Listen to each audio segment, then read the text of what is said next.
show you how I made it. And the best thing is that it only acquires Windows Live Movie Maker and Internet access. Anyways, let's get going.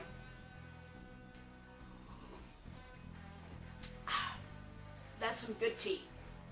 Hello and welcome to my very first review. Today I'm going to review the audiobook called Doctor Who at the BBC, The 10th Doctor. It is a 2-hour-long audiobook narrated by Elizabeth Sladen. Rest in peace. If you would like to get the audiobook before listening to my review, then click the link in the description below, where I have left a link to audible.com, where you can buy it for $12.27. Okay, let's get started. Doctor Who at the BBC is a long series of audiobooks narrated by famous people on the show.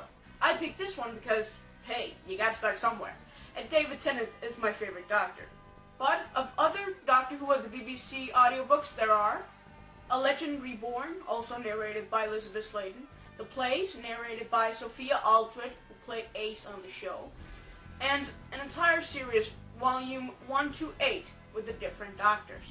But there's a lot more audiobooks about Doctor Who. There are even so many that I can't even count them. That's a lot. But back to Doctor Who at the BBC, The 10th Doctor. In this audiobook, the dear Elizabeth Sladen, who have occurred a lot of times in the original series and in the new series, unfortunately we won't be hearing any more audiobooks from her because she died in 2011 of cancer, takes us through 2 hours of interviews and funny bits from the show. Like my favorite clip where David Tennant, who played the Doctor at the time, calls in during a radio interview with the TV producer Julie Gardner and pretends to be a crazy fan who says he's related to Julie Gardner and therefore thinks that he should have a part on the new show. You can click right here to listen to the funny interview. But let me be honest with you guys. Even though the audiobook is great, I'd even go as far as to say it was fantastic. Get it? Then I wouldn't listen to it more than once. Elizabeth Sladen presents it really well, but because the audiobook is mostly filled with interviews from TV, then it just sucks to listen to it. For example, during an interview with the lovely Catherine Tate, who was my favorite companion, she says, taken out of context of course, "Look at that," which leaves me as the listener kind of like, what the hell just happened? And that sucks. And this happens quite a few times during the audiobook. And that is why I'm only giving it 3 out of 5 Tardises.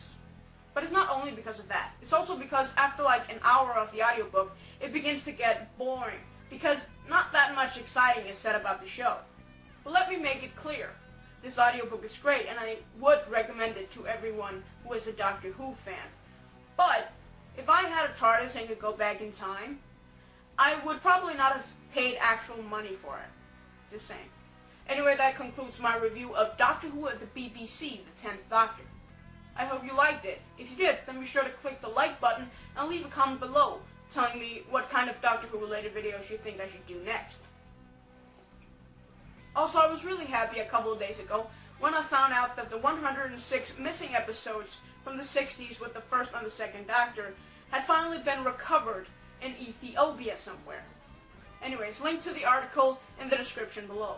I guess there's not much more to say than that. I'll see you next time where I'll be showing you how I made that awesome intro. And you can click right here to see the video. Allons-y!